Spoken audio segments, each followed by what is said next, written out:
Alrighty, hi everyone. Welcome to our Traveling Wild Flag in Onslow County event today. We are having Miss Angela Thorpe here, who is on the screen. I know you can hear me, Angela, but you can't see me. but please bear with us. But Miss Angela is the director of the North Carolina African American Heritage Commission.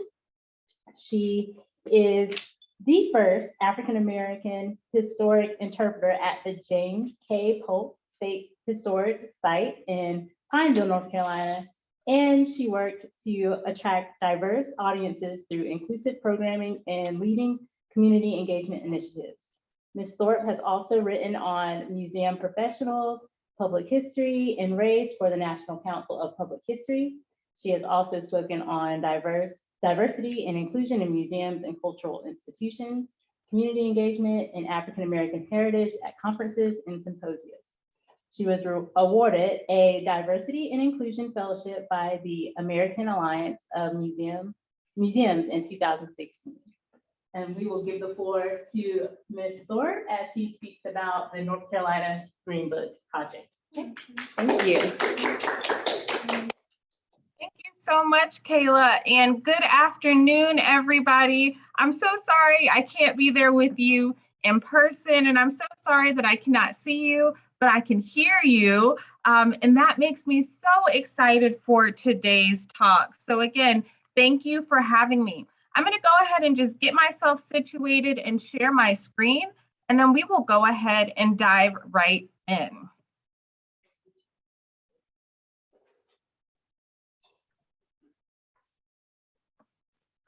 Okay, let's see.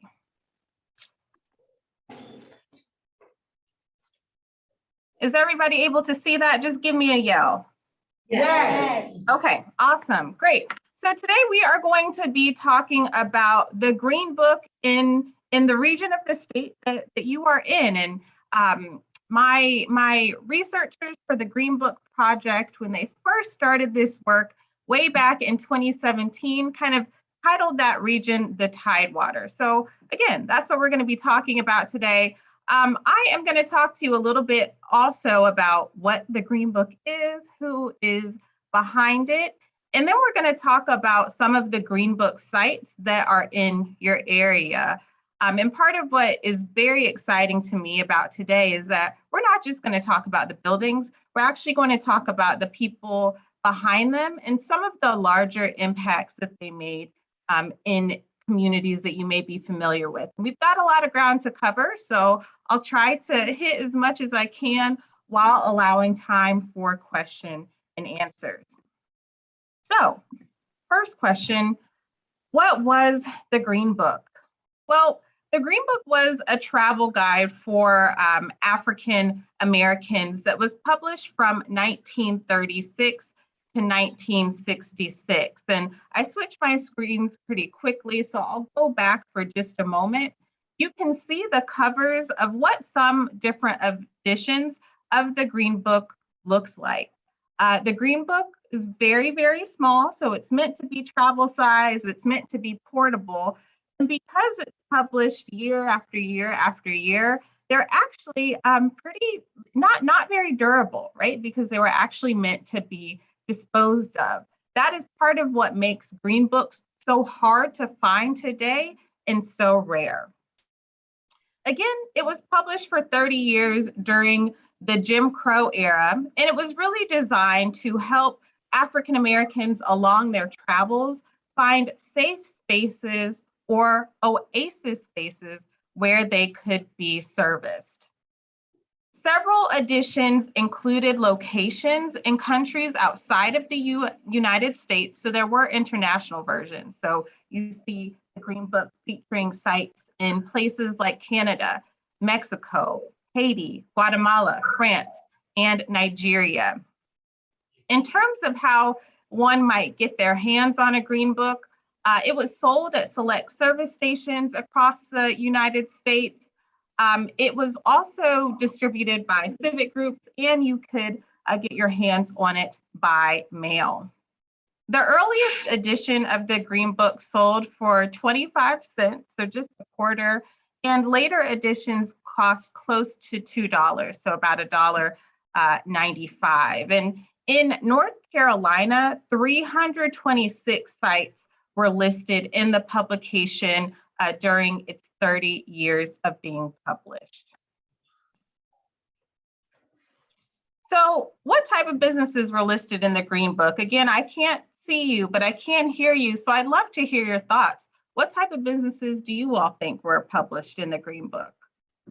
Hotels. Hotels, okay. What else? Restaurants. Okay, grocery stores. Restaurants. Restaurants, okay, okay. All good things. Any other thoughts?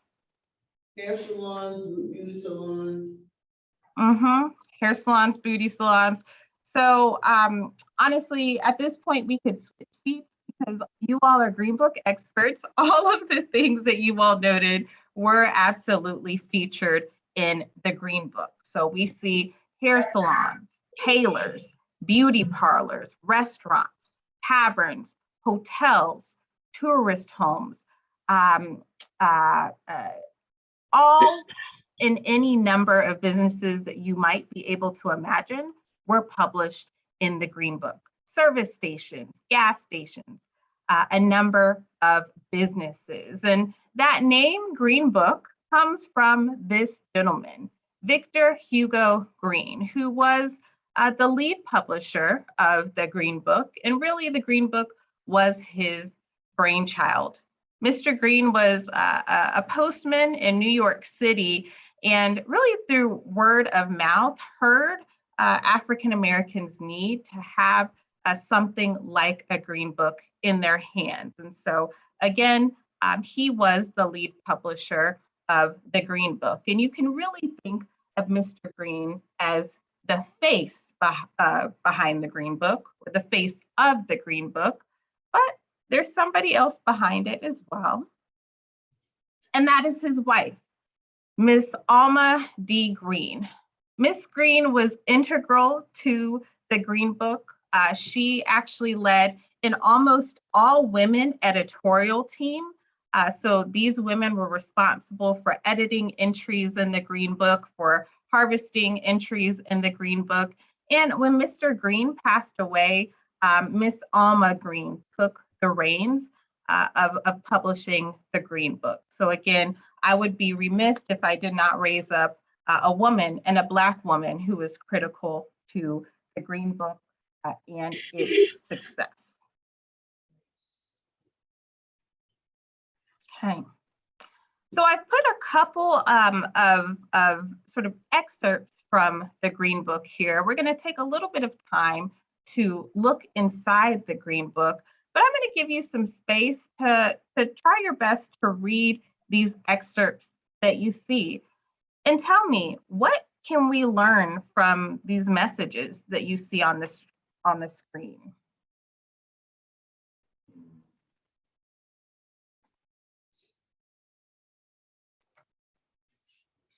Do these messages tell us anything?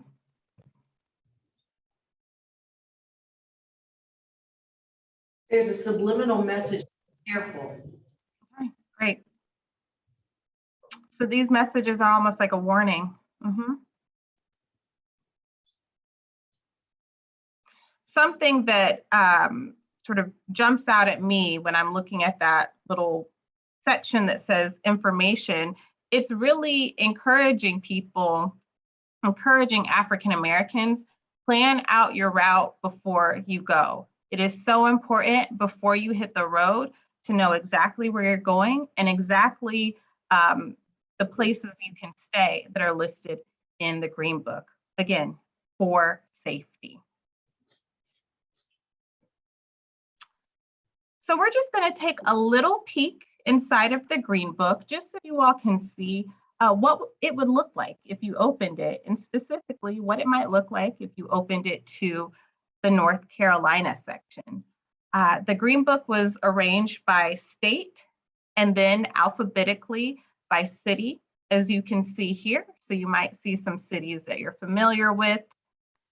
You'll see that the businesses are listed on the right, and business addresses are listed, or businesses are listed on the left, business addresses are listed on the right.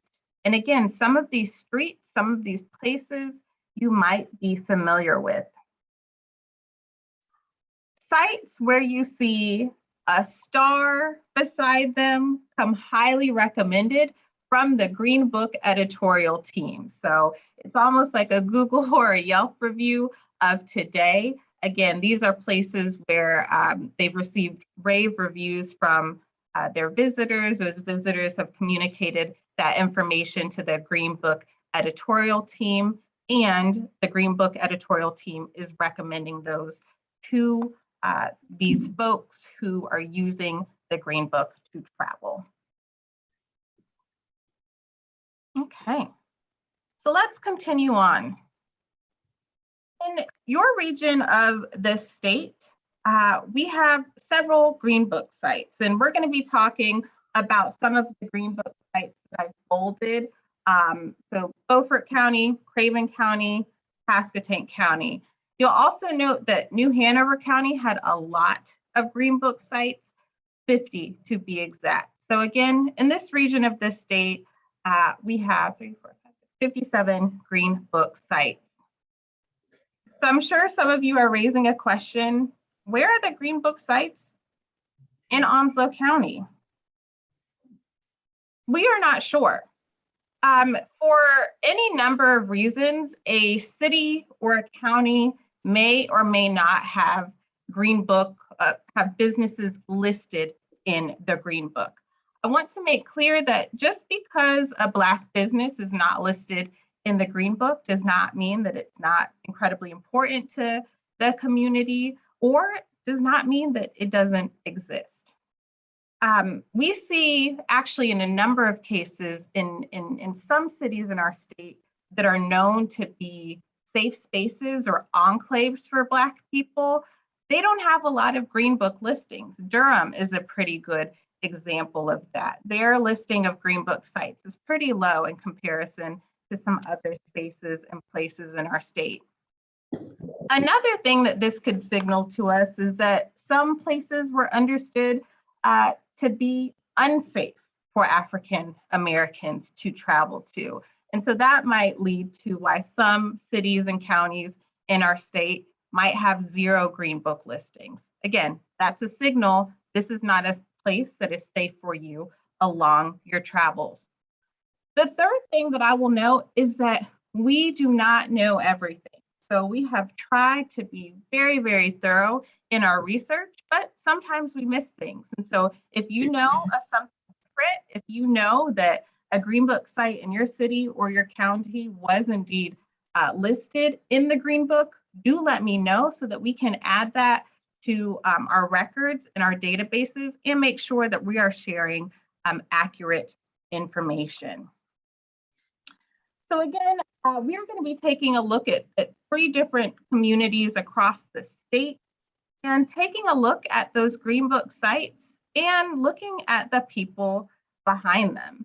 You're going to see that these sites were sort of established and uplifted by folks who were entrepreneurs, business people, activists, and community builders and catalysts. And so we're going to hear about some of those people and their very interesting stories. Okay, let's take a look at Beaufort County, and specifically for this county, all of the Green Book sites were listed in Washington, North Carolina. So Little Washington. So the first site that we are going to take a look at is called Lloyd's Drugstore. You'll see here that it was listed at 408 Gladden Street, and the owners were Jeremiah M. Lloyd and Manlius D. Lloyd. You can see that this site was listed across a period of years, so 1939 to 1941, 1947 to the 1950s. And this question, this last question, is this site still standing, is going to be a question that I ask when we look at every single one of these sites. And I want you all to take stock of what sites are still standing, what sites are no longer standing. After doing a little bit of digging, I learned that the Lloyds, so the owners that you see here on the screen, were a father-son team of doctors. Jeremiah was the father, Manlius was his son.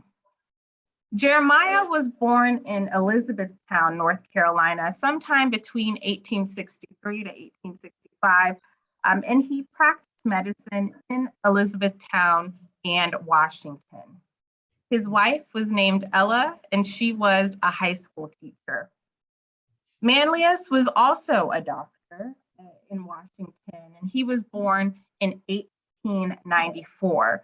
We know that he died in 1946, and he is buried in Cedar Hill Cemetery in Washington. And similar to his mother, Manlius's wife, Ethel, was a teacher. She taught elementary school. And I've pulled this information around their professions from census records. I'll note that Dr. Jeremiah Lloyd was activist in his community. In fact, there are records of him being an advocate for World War I. And in 1917, he signed a resolution to the governor of North Carolina decrying rumors that Black people in Washington were not loyal to the United States government. In that letter, he declared loyalty to the United States and to the state of North Carolina. And in fact, his son, Manlius, did go on to serve in World War I.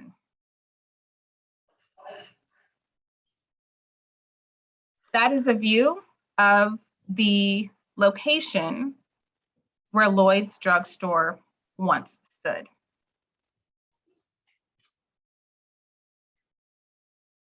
Our second site is a little bit of a different site. When we were talking about Green Book businesses, nobody shouted out nightclub, but nightclubs were listed in the Green Book. Anything related to entertainment, nightlife, you saw quite a bit of this listed in the Green Book. You'll recognize that street again, Gladden Street, where this nightclub stood.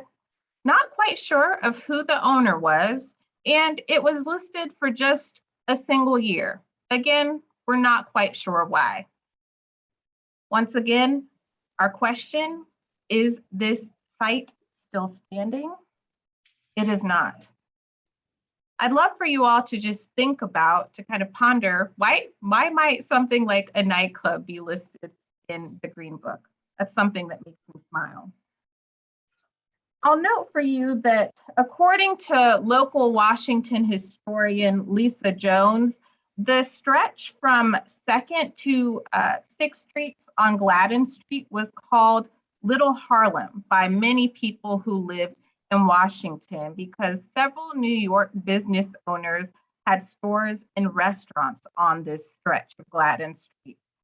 Many renowned bands and singers performed on this street, and so this Gladden Street stretch was a pretty well-known and pretty vibrant Black business district in Washington, North Carolina.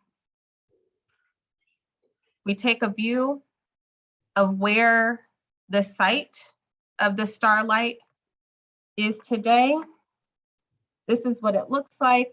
If you see to the sort of top right of your screen, that is a parking lot that is adjacent to a US post office.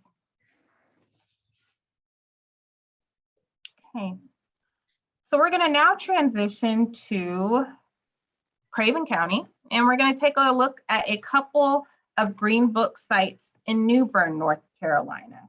3 to be exact. So our first site is a restaurant, the Palm Garden Restaurant.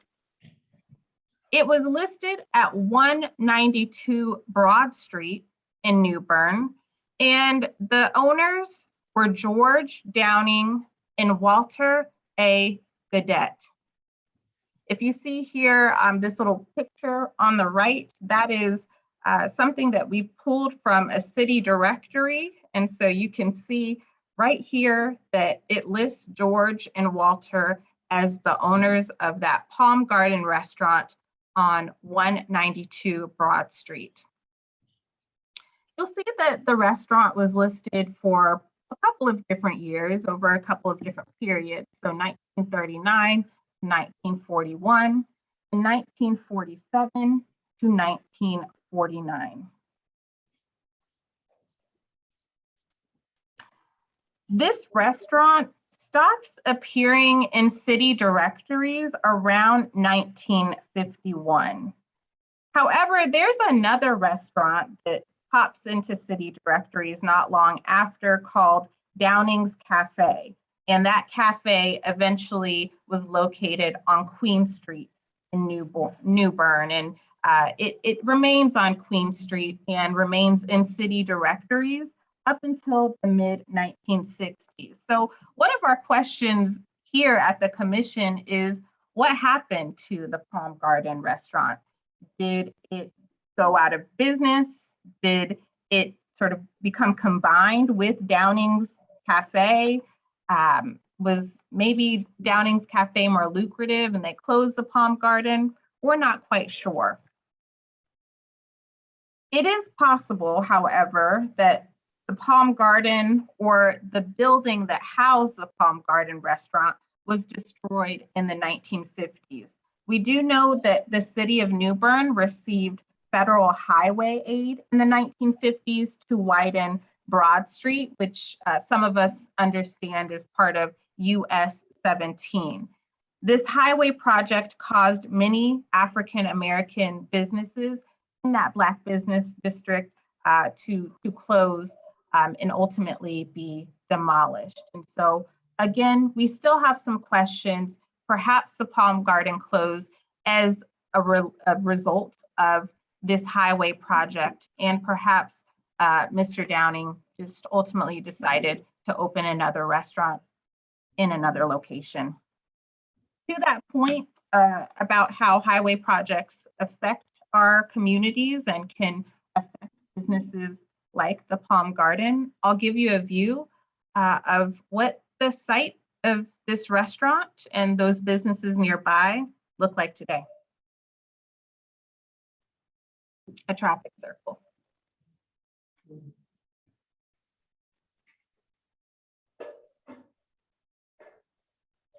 Okay. H.C. Sparrow Tourist Home. This is another Green Book business that is from New Bern, North Carolina. And you'll note that this has a bit of a different phrase, tourist home. That might be a term that we're not quite familiar with hearing, but it's pretty much what it sounds like. It's a family home that enabled, where the family enabled people who were traveling to stay. So they would rent out their rooms. This tourist home was listed at 68 West Street in New Bern, and the owner was Henry Klain Sparrow. And you can see that this tourist home had a long run in the Green Book. It was listed for a number of years. Research shows that this home was built by Henry Klain Sparrow in 1925. And after I did a little bit more digging, I actually saw this home pop up in records as early as 1916. We know that Mr. Sparrow was a bricklayer. And so I do wonder, the city of New Bern had a great fire in 1922. And so perhaps the original home burned down, fire, and he rebuilt the home. Maybe that is why we're seeing a gap in when that home was listed in city directories. Nevertheless, Mr. Sparrow was an incredible leader in the city of New Bern. He came from a robust line of brick masons and is credited as the architect of St. Peter's AME Zion Church on Queen Street in New Bern. The 1921 volume of History of the American Negro, North Carolina edition notes the following about Sparrow. His brickwork was almost entirely for white customers. He was a man of sufficient means to finance an ordinary job through no competition. And he had an attractive home surrounded with the comforts of life. Again, this man was well established in New Bern, and he and his wife had 5 children. Census records show that the Sparrows had boarders in their home as early as the 1920s.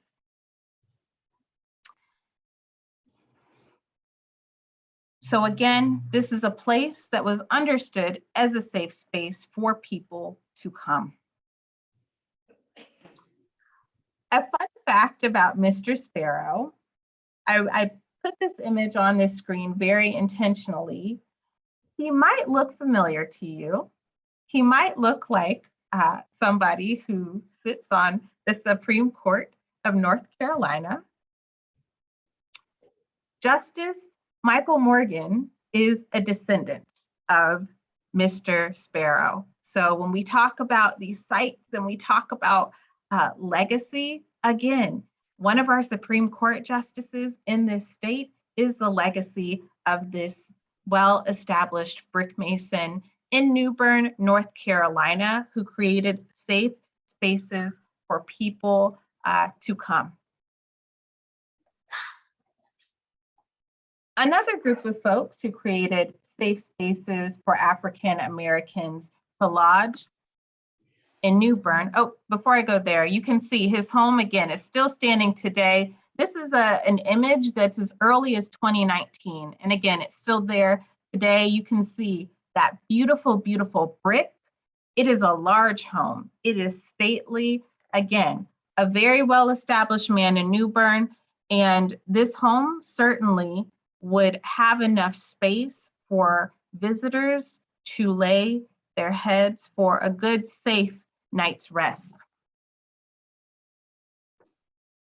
Again, in a similar fashion of a tourist home, but a little bit different, another group of very well-established folks from New Bern established a hotel called the Roan Hotel. This hotel was listed at 42 Queen Street in New Bern. And you can see this had several owners. This was a hotel that was family owned by a group of sisters named Amy, Charlotte, Henrietta, and Carrie. And it had another pretty long run in the Green Book. I'll note that this hotel is a very important distinction. At the time, so during the Jim Crow era, there were very few Black-owned hotels in the country. And so to have a Black-owned hotel in North Carolina and in New Bern, North Carolina, that was owned by Black women was an incredible feat. Tourist homes in the Green Book are far more common than hotels. So again, this is a very, very special thing. This hotel, the Roan Hotel, was built by the Roan sisters in 1923, following that fire that I mentioned. Again, the Great Fire in New Bern of 1922. They actually built the hotel to help with rebuilding efforts for the African American community in New Bern, North Carolina. For a period of time, that hotel operated as a place for displaced people to stay as they rebuilt from that fire. Charlotte, who is actually pictured on this slide, actually used the upstairs of the hotel as her living quarters. So that is where she lived. And she offered up rooms throughout the hotel to Black travelers. The location of this hotel is very important and very strategic. It is located walking distance from a train station. You can see the train tracks when you're standing in front of this hotel. And so this would have been an ideal stopping point for African American porters, train porters, African American chauffeurs, performers, business people to rest if they were able. And again, you could just hop off the train and walk to this oasis space for safety. The Roan sisters and the Roan family in general broke many barriers in New Bern, both individually and again as a family. And they were very influential in New Bern's Black community. Again, pictured here is Charlotte Roan. She was the first Black registered nurse in North Carolina and the first Black social worker in Craven County. She eventually went on to become the assistant superintendent of the Craven County Welfare Department. Charlotte's sister Amy was a teacher. Their sister Henrietta was a business owner. So she, in addition to the hotel, owned a barbershop and a restaurant. The Roan sisters were founding members of the Climbers Club, which is a social club in New Bern. Carrie was one of the lead organizers of that club. And these sisters also, in 1921, played a pivotal role in opening West Street Library, so a library for African Americans in New Bern, again, in the 1920s. They were also very civically involved in other ways. So you can see these women, Mr. Sparrow, are incredible assets to, or were incredible assets to the New Bern community. There's a lot more behind these buildings than their facades. It's always exciting to me to explore the people behind them. As you can see here, this site is still standing. It currently operates as apartments, so still somewhat of the same function, right? People are going there to lay their heads, but it's certainly not a hotel. But we're grateful that it is still standing there in New Bern. You see more of that beautiful brick.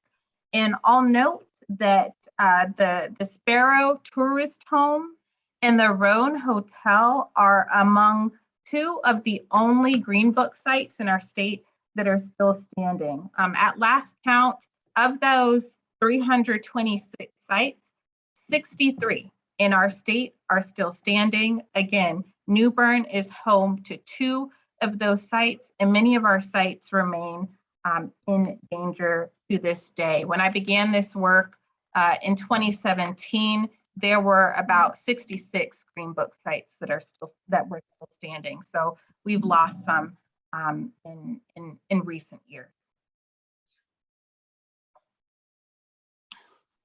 So we'll now transition to our last county and city today. We're going to talk a little bit about Pasquotank County and specifically Elizabeth City, North Carolina.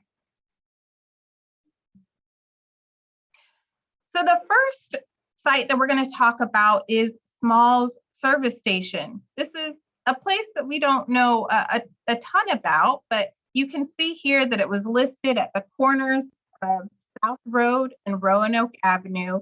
I want to pause here just a moment because this is so incredibly fascinating to me. When you read through the Green Book, not everything has an address. So sometimes you'll see the corner of X Road and X Road. Sometimes you'll see, X Road, half mile north. Not everything has an address. So, in an age where there is no GPS and you just have your map, you really have to understand how to navigate your way around a city, which if it's a city that you're not familiar with, and it's a city where, again, you need to seek refuge, that might be something that felt a little bit scary or a little bit jarring.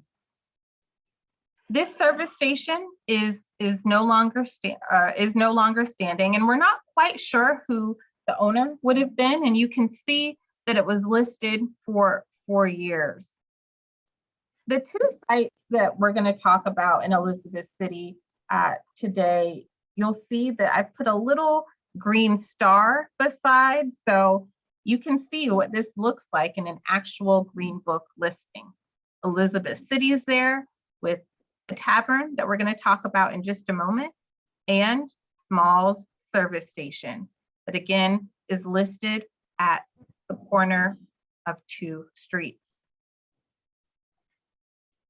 In some cases, if you look at Elizabethtown, there are no addresses at all. So again, imagine coming into town and having to navigate your way around.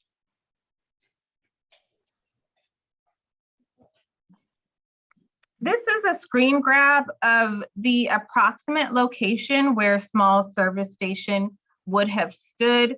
If you see on the left there, I think that that is the former site of the service station. Right across the street is a space called Overton's Garage. That was a well-known auto garage in Elizabeth City. And again, just kind of speaks to what I demonstrated or shared earlier. You had a service station with a garage across the street, both Black owned. Again, this was a Black enclave in Elizabeth City, still critical. Overton's Garage was not listed in the Green Book, but obviously was still critical to the business community of Elizabeth City, North Carolina.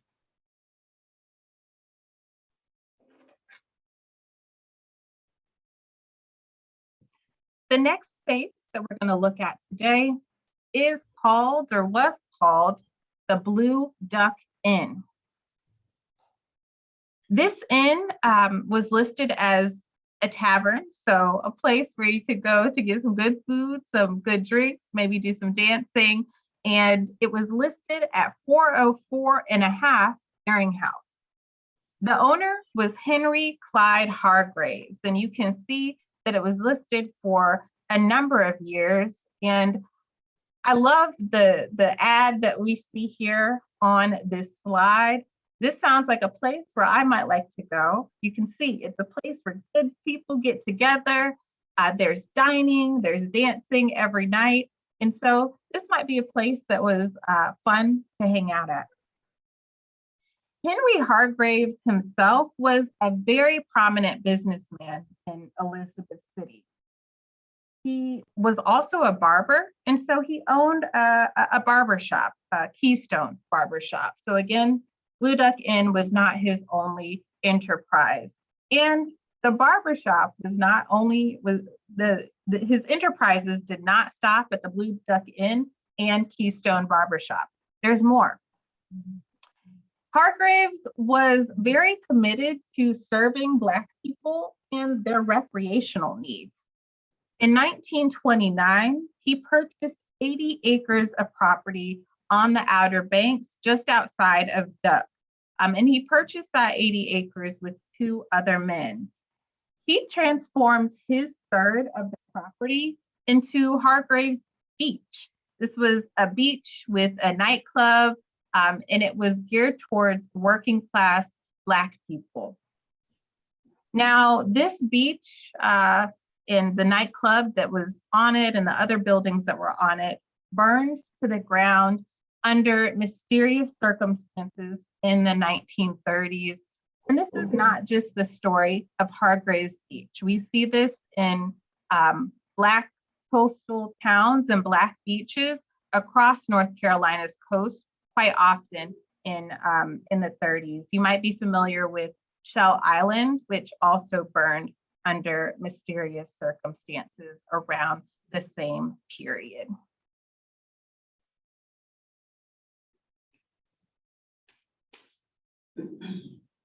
Today, this is the approximate site of where the Blue Duck Inn once stood. This is another sort of street in New Bern that once was an enclave to Black community. So before we close for question and answer, I've shared quite a bit of information today, and I'm sure one of the questions that some of y'all might have is, how can you help? One of the greatest ways that you can help is by supporting and collaborating with local historians. The North Carolina African American Heritage Commission is not the only group that is doing work around these sites. There are people who are also grounded in communities who live where these sites once stood, who are working diligently to lift up their legacies, as well as legacies of other Black businesses in their communities. Some of those local historians in the communities that I talked about include Miss Lisa Jones of Washington, North Carolina, Sharon Bryant, Carol Beckton, and Mr. Bernard George of New Bern, North Carolina, and Dr. Melissa Stuckey of Elizabeth City, who with her students at Elizabeth City State University is doing really amazing work to uncover the legacies of Elizabeth City's once vibrant Black business district. If you're interested in more of her work, she and her students actually have a project that's called Beyond the Green Book, in which they are doing digital mapping of Elizabeth City's Black business district, and also doing research to reveal more stories about who the people were behind those businesses in Elizabeth City. And so again, I encourage you to connect with these folks if you're interested in supporting local work that's happening on the ground to preserve some of these sites. There are other ways that you can help. With the support of the African American Heritage Commission, we have a database online of all of the Green Book sites in our state. You can go through that database and get a sense of what the Green Book sites in your community were and where were they located.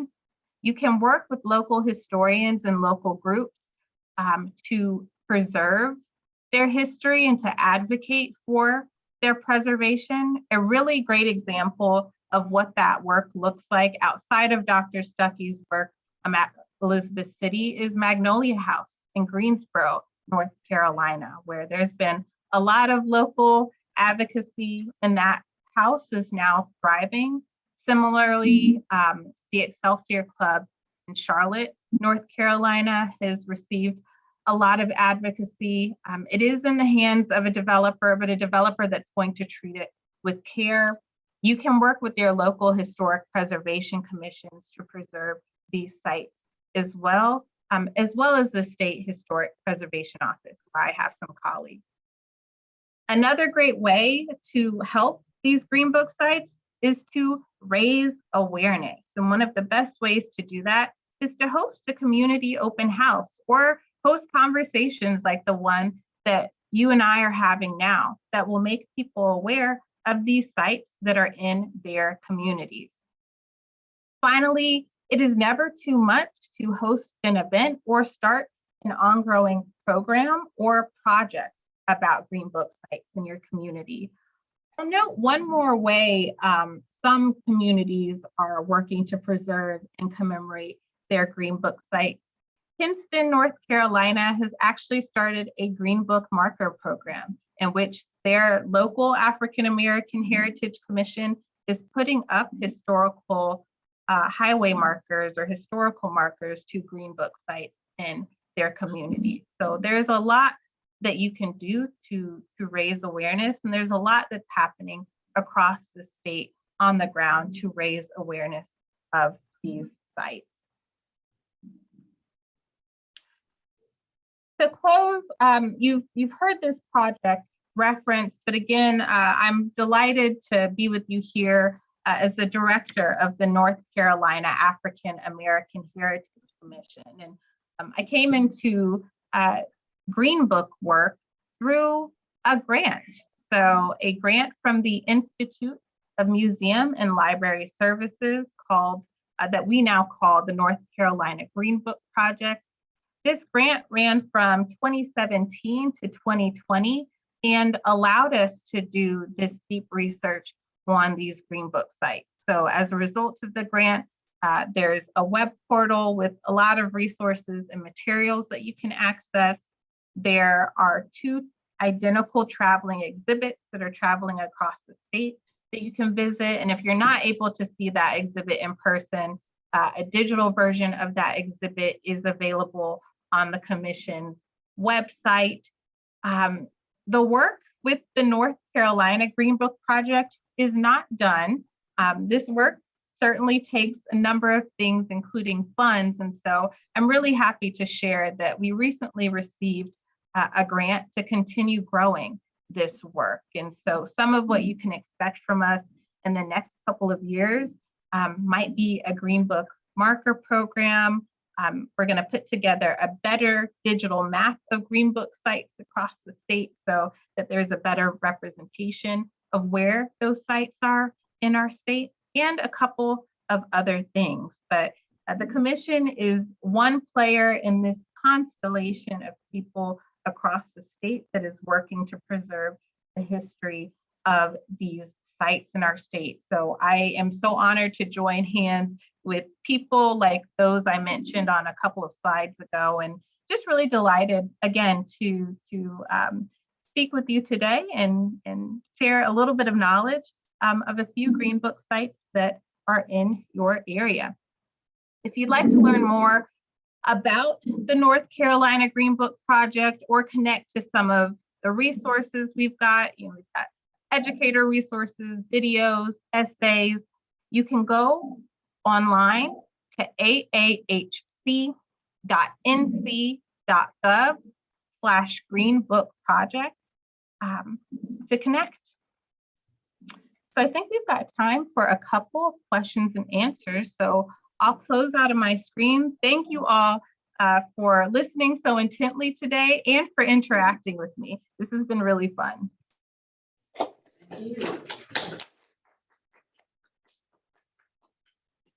Thank you, Angela. I'm going to open up our virtual library to our screen here.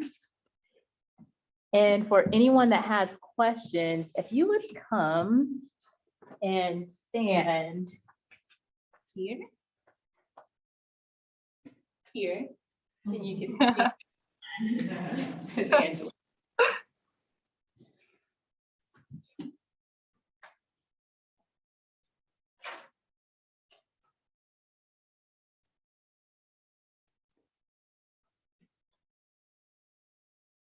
Any questions? There's got to be one. Okay.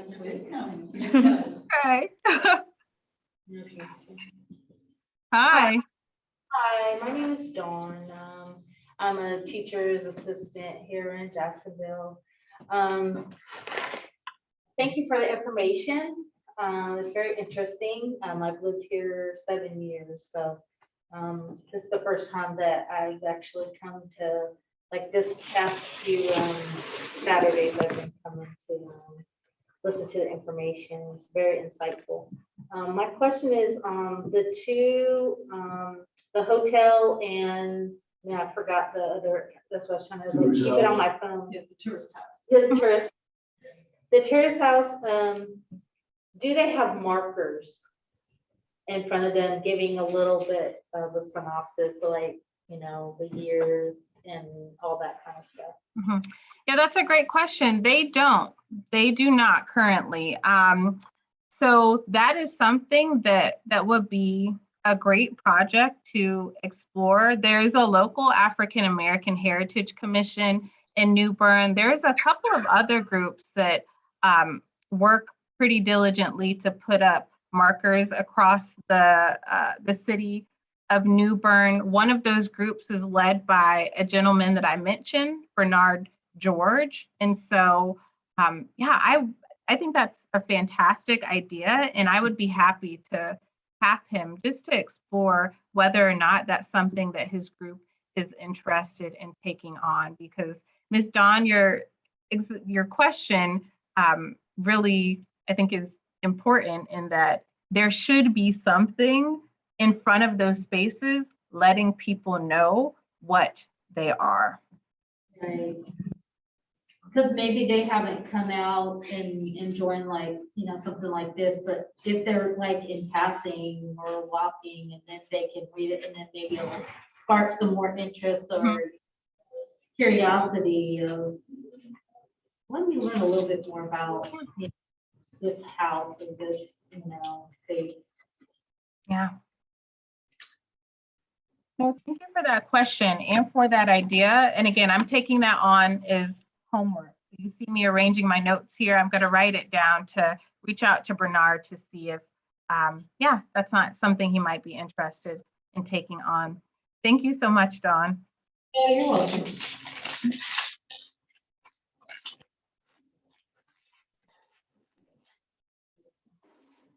From someone. My name is James Frederick. My question is, I noticed that most of the dates that you were showing showed from what was 39, and there was a gap, whatever between 41 and 47. Was this World War II where the book was not published? Great question. So the book still was published, but I think you're onto something about World War II. People's priorities are just different, right? So, you know, perhaps less money coming in, perhaps your priority is not getting listed in the Green Book. Perhaps you're dealing with just the day-to-day realities of living through wartime America. But again, the book was published. We just aren't sure why some folks decided to, again, put their site in the book certain times and then not in other times. But that wartime gap, I think, definitely speaks to just the day-to-day chaos that folks might have been dealing with living, again, in wartime America. Did the people that their places be put in the book, or it was just recommended by people who passed through and recommended to the Greens? Yeah, so you would actually have to put your business in the book. So there's a section in the book where you can sort of like pull out and fill out and mail back to the Greens so that your book can be listed. You can write them a letter to have your business listed. But again, the onus is on the business owner to let the Greens know that they want their business in the Green Book. Okay. Were you able to find a copy? You said that the copies of the books today were scarce. Does that mean you found a copy? I noticed you had several pictures of pages, but do you have a copy of this book? You know what? So I do not personally. When we started this work, I'm trying to think, in 2017 or 2018, this is a good story. So I came into a relationship with somebody who had a historic collection of Black photographs from the Civil War era. And I was talking to him about the Green Book Project, and he said, I have a Green Book. I said, Craig, no, you don't. And yes, he did. He had a Green Book. It's something that he had come across as a collector of Black ephemera, and he donated it to our project. So that Green Book is currently being held, or he loaned it to our project. So that Green Book is currently being held by the North Carolina Museum of History. It's currently on display in their beach music exhibit. So if you'd like to get your eyes on a Green Book, you can see one at the North Carolina Museum of History. That's the only copy that I've seen physically. You can also go to the New York Public Library. The Schomburg Center has every issue of the Green Book digitized. So you can see it digitally by going online to the Schomburg Center. Library of Congress, yes. I assume it's in the Library of Congress, eh? The Green Book, yes. Okay, great. Mm-hmm. Thank you.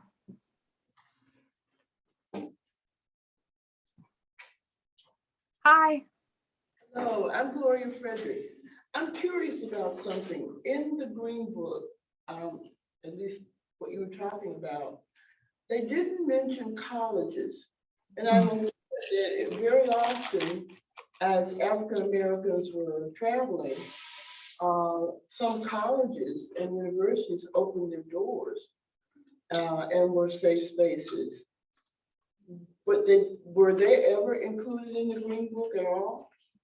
That's a great question. So in North Carolina, colleges were not included in the Green Book. I'm not sure exactly why that was. What we do see, I'll give one example. Magnolia House in Greensboro was a well-known place to stay for families who had kids in college at Bennett and A&T. And so that's actually how they saw a lot of their traffic come through. So a college might not necessarily be listed, but many of our sites did help to serve families and students who were in college across the state. How do we reach you if we have additional questions?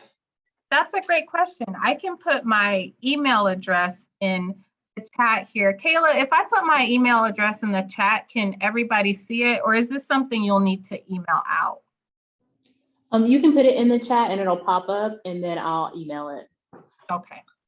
So this is the best way to reach me at ncr.gov. So I've just put my email address in the chat, and I see somebody else has come to the microphone. Hello, how are you? Hi. Hi. I'm Dr. Gina Francis, and I own Bayshore Animal Hospital here in Jacksonville.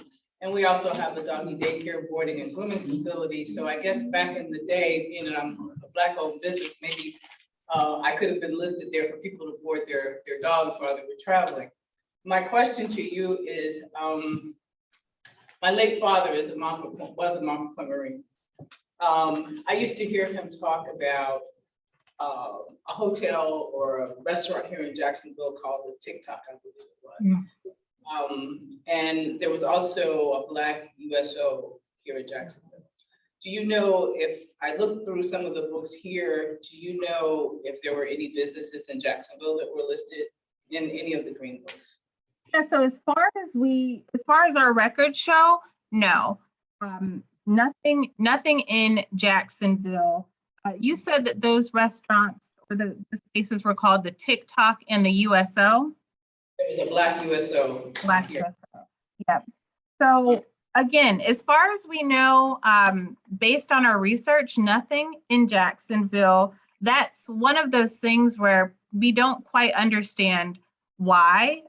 Is it because, the military community, word of mouth, people would already sort of know where to go? Did folks not necessarily want to bother placing their businesses in the Green Book? We're not sure. But again, we know that we don't know everything. And so certainly if you find something different, that is a place to let me know so that we can update our records accordingly. Yeah, I understand that Jacksonville had a very vibrant Black community across the tracks. They used to say, my business is on this side of the tracks now. But back in, that was the case. So I'm just sort of curious to know, why weren't some of those businesses, I guess, listed? Yeah. Okay, well, thank you very much. Thank you.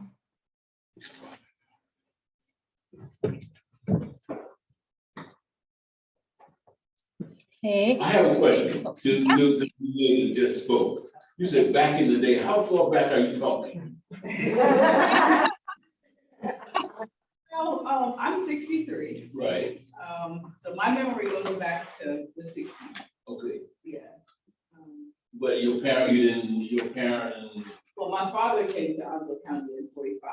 okay. So if you the Montfort. Yeah. And Miss Francis, Miss Gina Francis is the first African-American veterinarian here in Onslow County. So she probably would have been in the Green Book, as she said. Yes. And I would love to be in touch. I would love to talk further about this. So if you could email me, Doctor, that would be incredible. Thank you.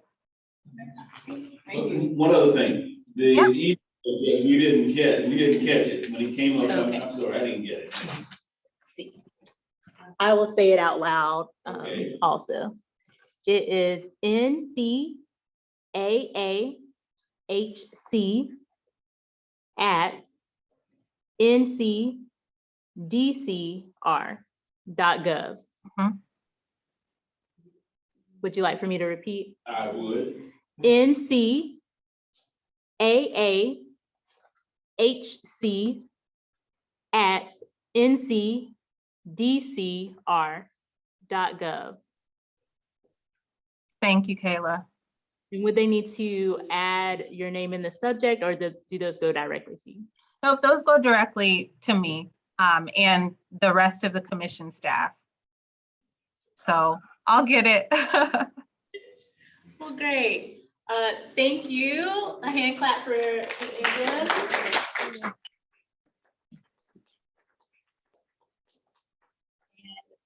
Everyone's received a survey, so if you could fill out that survey. And then also, Ms. Thorpe gave us some resources that we made into a handout. So if you would like to grab one of those, they're on this table to my left. And then there's also resources from this whole Traveling While Black series that are on the right side. So thank you all for coming. Oh, we can have this, our directors here, Miss Virginia Sharp. Thank you all for coming. One other question. What was this, this is Zoom, yes? Yes.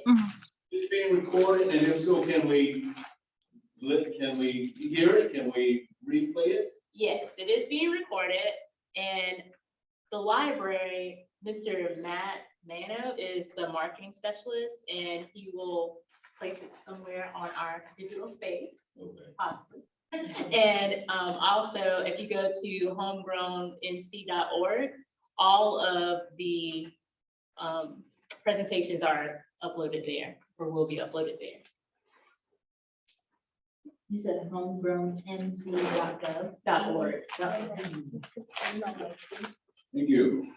And tomorrow, we're having a Black Business Fair that you can come to. It'll be right in this room. We have about 10 to 12 vendors, and you can come in, shop, see everything, and be able to be with the local folks instead of being in the Green Book. Clear. All right. Well, thank you, and thank you again for your time. Of course, thank you so much for having me. This was fun, and I would love to come back and do it again. North Carolina, Black History, Art, and Culture. That's what I do. So I'd be happy to speak on any topic that you all would have me for. And hopefully next time we can do it in person. Thanks so much, everybody. Thank you. Bye.